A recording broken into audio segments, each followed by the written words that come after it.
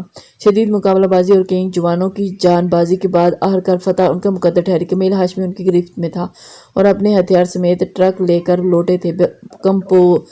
کمبوز اور بہزاد نے چھلنی کر دیا تھا۔ ہاں، قسمت اسے آزماتی تھی، پر وہ ایک بار پھر بچ گیا تھا۔ وہ لہو لہان ضرور ہوا تھا، پر اس بار اس نے تباہی مچا دی تھی۔ اس نے گھسیٹ کر کچھ سیاہ فام اور کمیل ہاشمی کو بریگیڈیئر اور آئی جی کے پاؤں میں پھینکا۔ اب مجھے حارث اور فواد چاہیے۔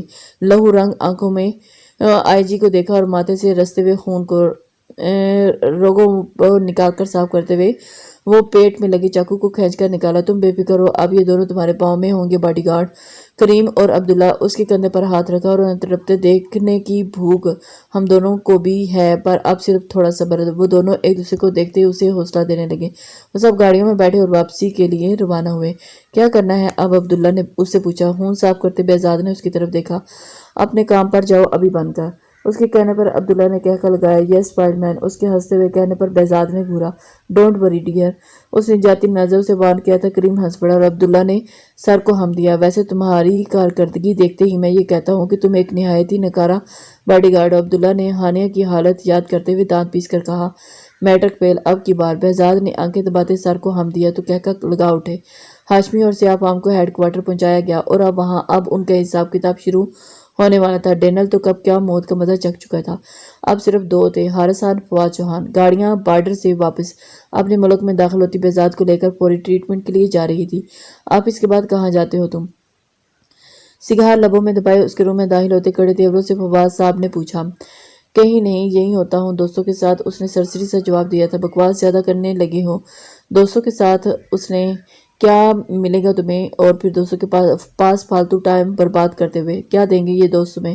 وہ غصے ہوتے ہوئے اندر آئے۔ آپ کو کیا ملا ڈیڈ؟ انکل براک اور انکل حارث سے، وہ کہتا پھر سے وائلن کی تاروں سے چھیڑ چھاڑ کرنے لگا۔ فواد صاحب اس سے پلٹ کر جواب دینے پر شاک میں آگے تھے۔ انہوں نے جو دیا ہے یہ تم نہیں سمجھ سکتے۔ فالتو میں بکواس کرنے کے بجائے اپنا بچا ہوا وقت ہانیہ کے ساتھ سپینڈ کیا کرو۔ وہ سختی سے بولے۔ صبح کے 9 بجے آفس اور رات 11 بجے یا 12 بجے آپ کون سا وقت دوں ان کو؟ اس نے انگلی گٹار کی تار پر پھیرتے ہوئے روم کی فضا میں خوبصورت سی دھن چھیڑ دی اور ٹھہرے لہجے میں تنزیہ پوچھا۔ وائلن کا شوق اسے اپنی ماں سے وراثت میں ملا تھا۔ مسز رو شاہ نے چوہان کو وائلن کا کافی شوق تھا اور یہی شوق ان کے بیٹے میں بھی۔ اپنی ماں کو دیکھ کر وہ اکثر اسے وائلن پہ خوبصورت دھن سناتی رہتی تھی، کبھی اپنے شوق سے اور کبھی اپنے بیٹے کی فرمائش سے۔ فواد سب سر جھٹک کر مزید بحث سے جان چھڑواتے اسے بیگ میں وائلن رکھتے ہوئے دیکھنے لگے۔ کہیں جا رہے ہو؟ انہوں نے گھور کر پوچھا اور سگار کا گہرا کش لیا۔ جی، وہ مسکرا کر حصہ ہلا گیا۔ کس کی طرف؟ انہوں نے اسے بوٹ کے تسمے باندھتے ہوئے دیکھ کر کندھے پر بیگ دیکھا۔ کسی ہاس کی طرف۔ مانی ہزی سی آنکھیں چمک گئی تھی۔ بغیر چمک آنکھوں میں لیے بغیر ہچکچائے اعتراف کرتا مسکراتا سٹی کی مدھم دھن پر وہاں سے نکلتا چلا گیا۔ جو بھی رنگ رلیاں منانی ہوں منا لو، میں جلد ہی حارث خان سے بات کرنے والا ہوں تمہاری شادی کی۔ ان کی دھاڑ پر وہ ٹھٹک کر رکا اور مڑ کر انہیں دیکھنے لگا۔ کیا گھورے ہو؟ اس کے گھورنے پر فواد چوہان گھورائے۔ ہادی نفی میں سر ہلاتا وہاں سے نکلا اور اپنا خوبصورت موڈ برباد نہیں کرنا چاہتا تھا اپنے باپ سے بحث کر کے۔ ٹھیک ہے، میں خیال رکھوں گی۔ وہ موبائل کان سے لگائے دوسری طرف کریم سے بولی، جو اسے کہہ رہا تھا کہ بہزاد واپس آ گیا چمن سے اور کافی زخمی ہے، اس کا ٹریٹمنٹ چل رہا ہے۔ کچھ دن میں اس کے ٹھیک ہونے کے بعد فواد چوہان کو اٹیک آنا ہے جس سے وہ پاگل ہو جائے گا۔ خیال کرنا، ہو سکتا ہے یہیں پر اپنا کالا اعمال نامہ کھول دے، کیونکہ آئی جی کا کہنا ہے کہ اس وقت دونوں کو سامنے لائیں گے۔ کریم نے اسے ساری معلومات دیتے کہا تھا۔ اچھا رہے گا بہت۔ بھائی کیا کہتا ہے؟ موبائل کندھے اور کان سے ٹکائے وہ بھیگے بال آگے کرتی انہیں ڈرائی کرنے لگی تھی اور اپنی خوشی میں اتنی مگن تھی کہ اسے اندر آتے ہادی کا احساس ہی نہیں ہوا۔ وہ مسکراتا اس کی کمر پر بالوں سے گرتی ہوئی پانی کی بوندیں دیکھنے لگا اور پھر بیگ آہستہ سے بیڈ پر رکھتے ہوئے احتیاط سے قدم اٹھاتے اس کے پیچھے آیا۔ ہاؤ!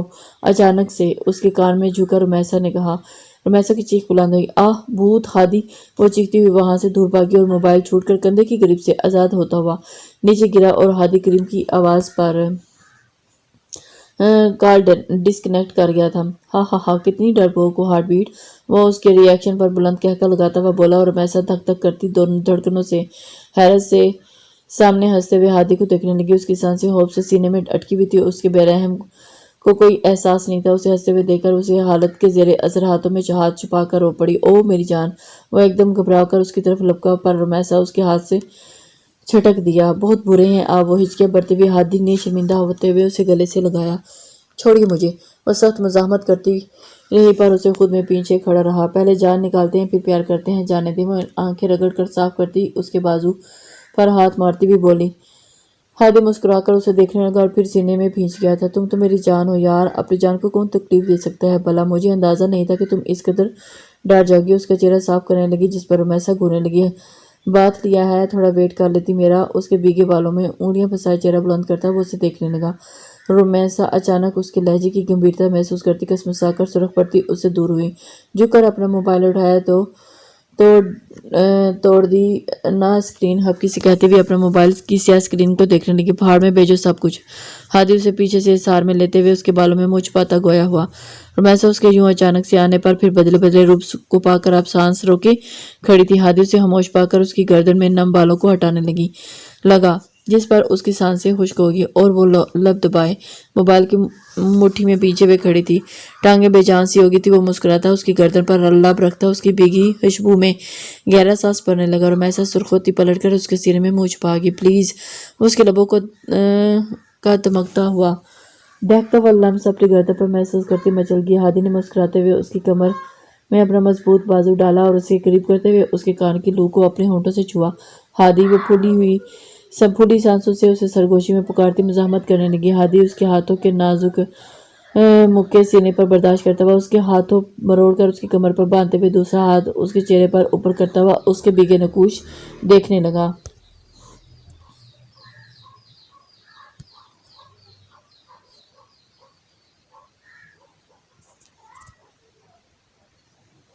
حارث صاحب کو خاموش دیکھ کر وہ پریشان سی انہیں